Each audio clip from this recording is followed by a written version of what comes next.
Nah, proses-proses perubahan ini yang terkonstruksi oleh eh, pemikiran kita, pengalaman hari demi hari, inilah cocok bagi fenomenologi.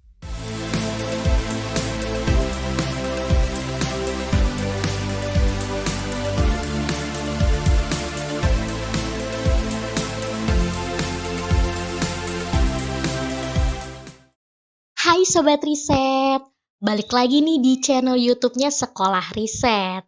Dan video kali ini kita akan membahas tentang fenomenologi. Semua tentang fenomenologi kita akan bahas di video ini. Tentunya barengan sama Bapak Dr. Derajat Trikartono MSI.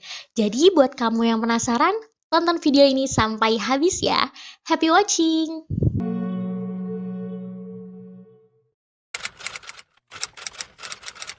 Fenomenologi itu ada sebagai filsafat, ya, biasanya dipakai sebagai dasar penelitian-penelitian kualitatif, seperti Edmund Husserl dan sebagainya. Tapi fenomenologi juga ada yang dipakai sebagai strategi penelitian kualitatif. Nah, sebagai filosofi penelitian kualitatif, fenomenologi itu menonjolkan bahwa segala sesuatu yang terjadi di dalam kehidupan sosial itu dianggap sebagai fenomen, gejala, bukan yang sesungguhnya. Seperti kalau ada anak sakit ke dokter, badannya panas, panas itu bukan sakit, tapi karena itu gejala.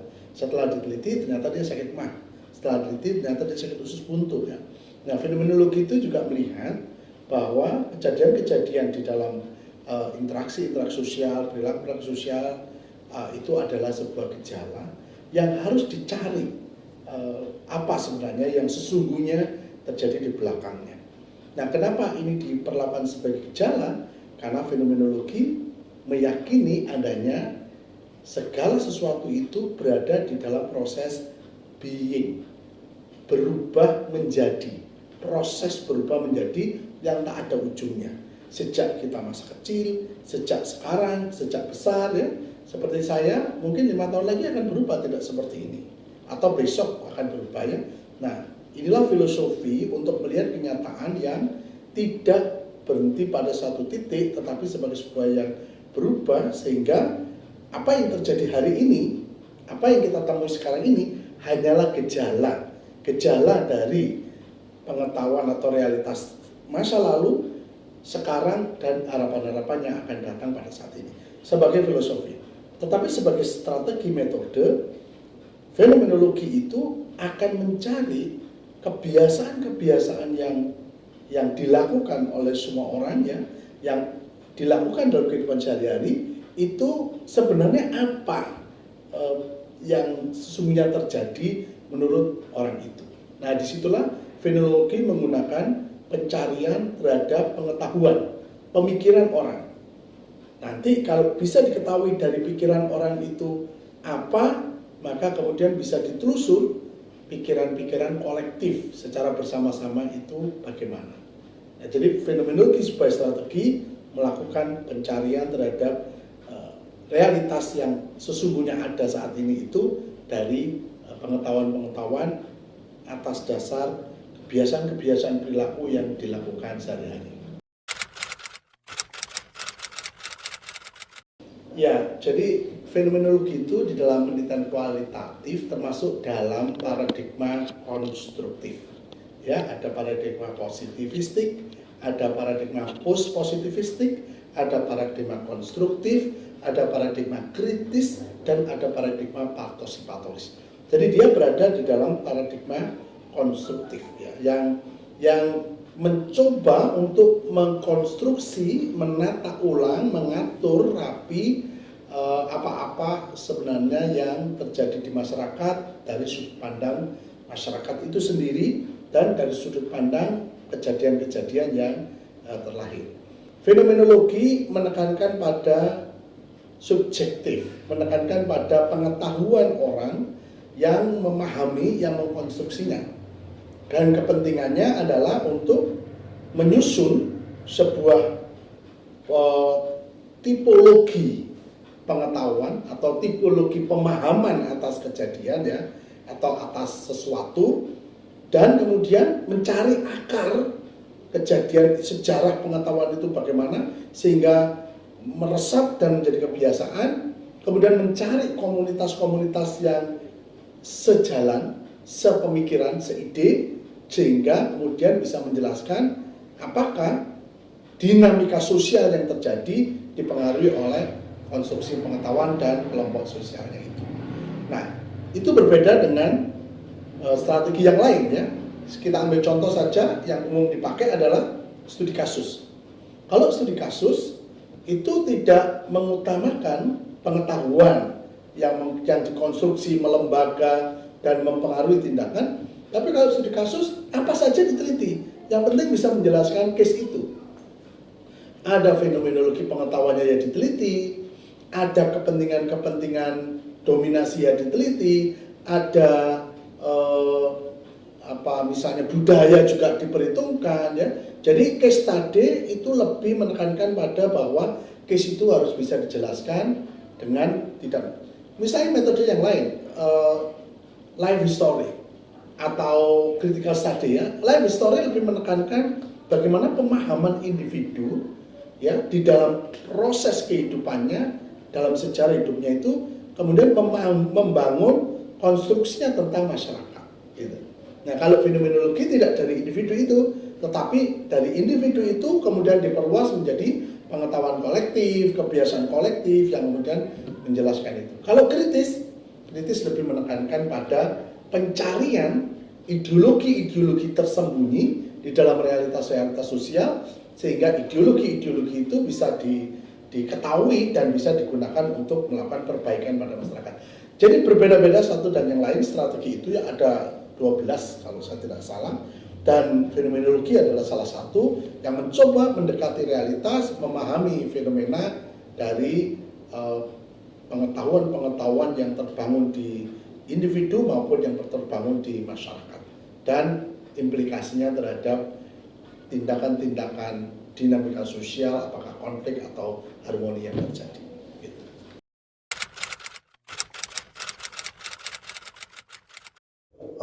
Untuk riset apa ya yang bisa diteliti dengan fenomenologi, itu biasanya yang utama adalah riset-riset yang memfokuskan diri pada life experience, pengalaman-pengalaman hidup, yang itu sudah biasa dilakukan oleh masyarakat, tetapi dicoba dipertanyakan lagi gitu ya. Itu bisa fenomenologi. Atau riset-riset yang mencoba menjelaskan proses menjadi, ya, riset yang menjelaskan proses menjadi itu juga bisa. Saya ambil contoh begini. Ada riset tentang life experience, yaitu kepanikan, kecemasan seorang suami atau keluarga yang anak perempuannya atau istrinya mau melahirkan. Itu ada satu kepanikan, kebingungan ya, yang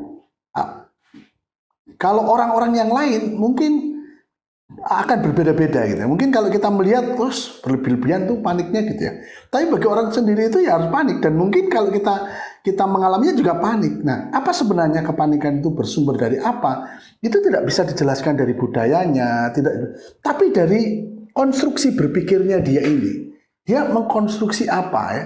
Jadi perilaku-perilaku kebiasaan yang terhubung dengan konstruksi-konstruksi berpikir itu lebih tepat ke fenomenologi ya.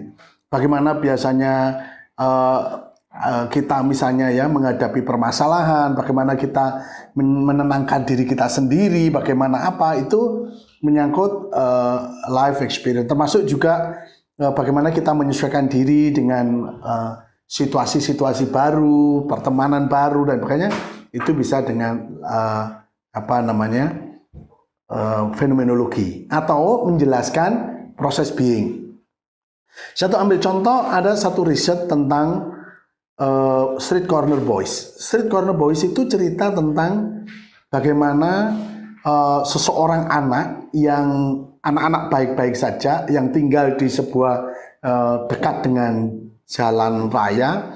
Dia itu pergi ke sekolah setiap hari penuh ketakutan karena dia akan didatangi sama geng-geng kecil yang ada di pinggir jalan itu, biasanya minta uang, nakut-nakuti, getak-getak gitu, itu menakutkan dia. Sampai suatu hari karena rasa penasarannya, dia kemudian mencoba untuk menjadi anggota dari gangster itu. Nah, merubah diri dari anak-anak yang ketakutan terhadap geng menjadi anak yang berani dengan geng, ini adalah sebuah proses perubahan kebiasaan dia. Nah, ini dipengaruhi oleh konstruksi dia.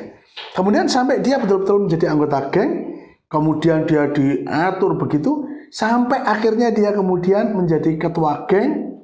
Itu ada proses perubahan yang semula gangster itu menakutkan bagi dia, sekarang gangster itu sangat menyenangkan bagi dia. Kalau dulu dia takut ketemu gangster, sekarang dia menakut-nakuti orang untuk ketemu gangster. Nah, proses-proses perubahan ini yang terkonstruksi oleh pemikiran kita, pengalaman hari demi hari, inilah cocok bagi fenomenologi.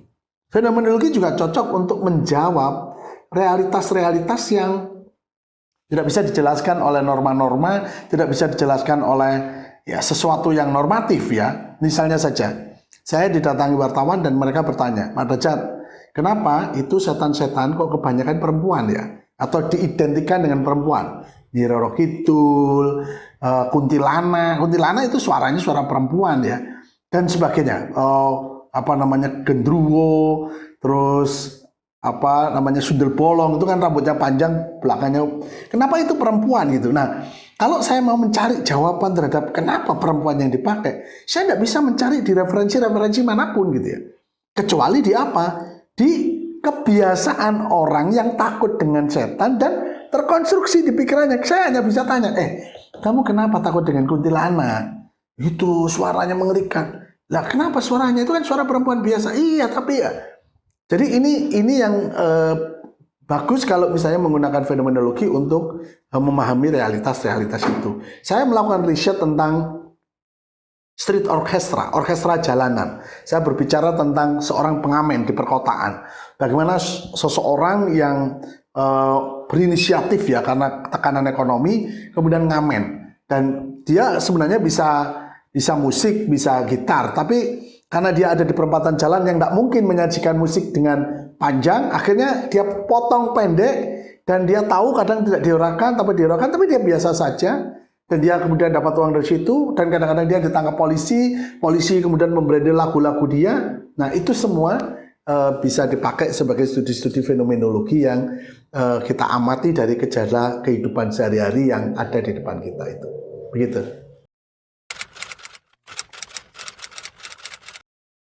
Oke, untuk langkah fenomenologi itu sebagai penelitian kualitatif dia memiliki kesamaan dengan yang lain ya. Hanya karena kepentingan dia adalah menangkap gejala dan kemudian menjelaskannya dengan konstruksi pengetahuan yang ada dan relasinya dengan dengan dinamika sosial, maka fenomenologi secara umum memiliki 4 tahap. Yang pertama adalah menemukan tipifikasi.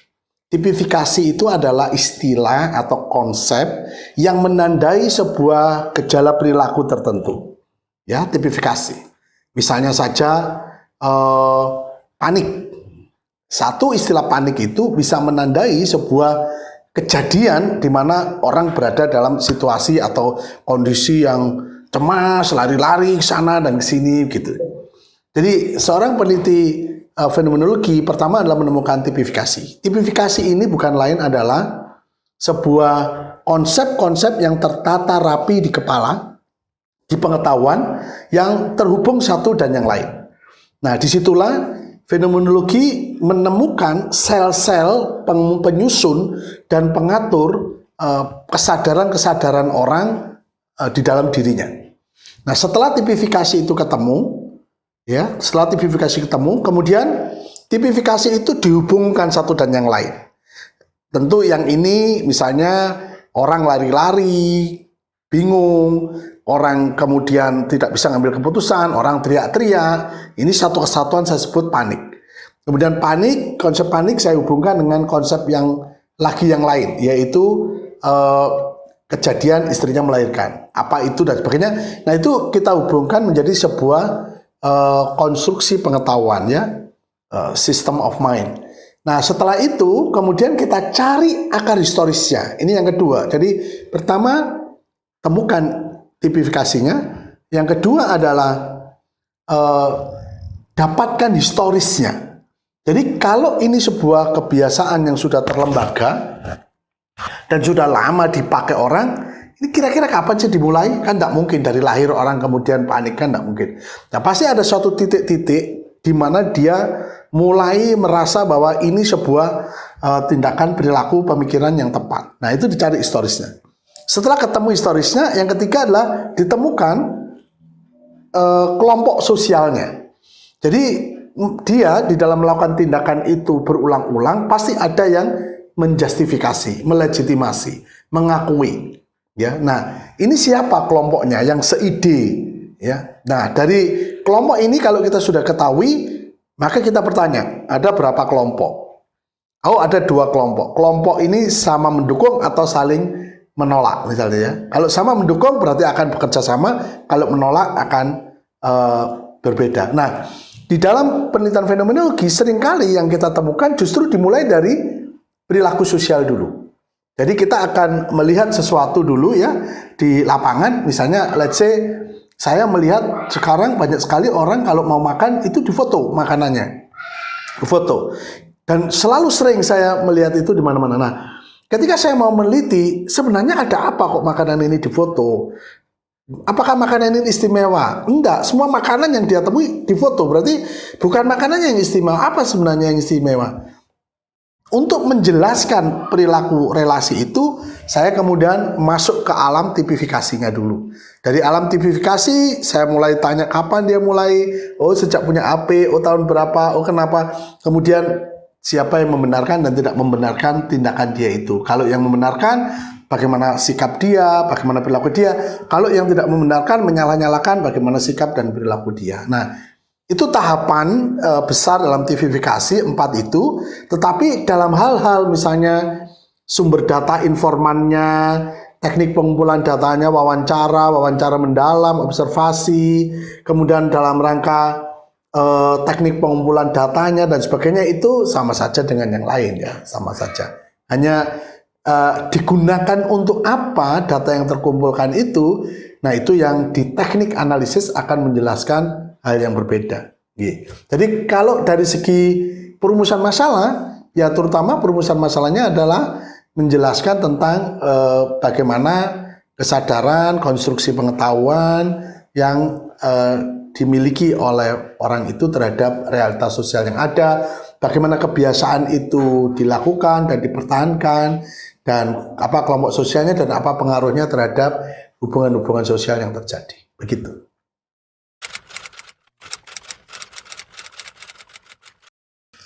Ya, sebagaimana halnya penelitian kualitatif yang lain ya, dalam fenomenologi, orang yang pertama adalah bahwa dia harus betul-betul bisa bracketing.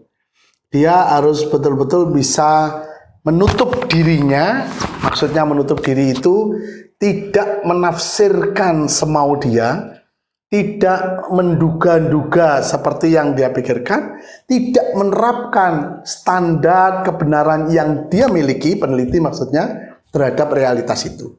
Jadi dalam penelitian fenomenologi, pendapat dari pelaku yang terlibat di dalam fenomena itu menjadi dasar standar yang utama. Dia harus bracketing. Kemudian di dalam proses dia memahami relasi perilaku, pemahaman pengetahuan, dia harus selalu ya menggunakan pikirannya untuk bisa mencari apakah ini sebuah konversi pengetahuan atau pengetahuan yang tunggal, ataukah ini pengetahuan yang ganda, atau ini pengetahuan yang 3, yang 4 ya, yang bervariasi. Itu dia selalu kembangkan arah ke sana untuk mengetahui bahwa proses-proses ini memang tidak tunggal gitu ya, walaupun mungkin realitas perilakunya sama. Realitas perilakunya sama ya, misalnya orang kalau misalnya mau nyebrang jalan misalnya gitu ya, antara ada trotoar kemudian tidak ada trotoar, Dia lebih cenderung memilih yang trotoar, tidak ada trotoar, oh ternyata tidak ada trotoar, yang jalan di situ 10 orang, itu belum tentu 10 orang ini punya pikiran yang sama tentang keselamatan menyeberang jalan, ya, mungkin dia berbeda. Nah, kita tidak boleh taken for granted langsung satu diketahui wawancara semua sama, tidak bisa, karena ini adalah kualitatif yang sifatnya subjektif. Ketiga, di dalam penelitian fenomenologi kita harus selalu mempertahankan bahwa ada satu proses perubahan, ya, ada satu proses perubahan yang hari ini itu bisa jadi adalah hasil dari masa lalu dan juga hasil dari harapan yang akan datang, ya. Orang bisa ketakutan dengan COVID itu, ya, ketakutan dengan COVID atau ketakutan dengan revolusi industri 4.0 sekarang, nanti gimana kalau saya bangkrut. Itu kenapa begitu? Karena dia berpikir ke depan, kalau terjadi seperti ini, maka seperti ini. Maka kemudian kepanikan dia hari ini sebenarnya hasil dari masa depan yang akan dia capai. Demikian juga pada masa lalu juga bisa menyebabkan begitu. Nah, itu hal-hal yang harus diperhatikan, dan tentu saja di dalam penelitian kualitatif hal yang paling penting adalah membuat field note, catatan lapangan, ya, yang biasanya dibagi 4 bagian. Ada identitas, ada question, ada answer, ada coding, dan ada memoing, kesimpulan-kesimpulan sementara, dan itu yang dipakai proses gitu. Dalam wawancara mungkin kita ketemu 1 kali, kemudian 2 kali, dan sebagainya. Itu menjadi hal yang biasa dilakukan dalam fenomenologi gitu. Nah, udah selesai nih video pembahasan tentang fenomenologi. Tapi buat kamu yang masih punya pertanyaan-pertanyaan tentang fenomenologi, kamu bisa tanyain di komen video ini ya, atau bisa DM ke Instagram kita di @sekolahriset. Karena next videonya kita akan jawab pertanyaan-pertanyaan kamu. So, pantengin terus channel YouTube Sekolah Riset buat update video terbarunya. Oke, dadah!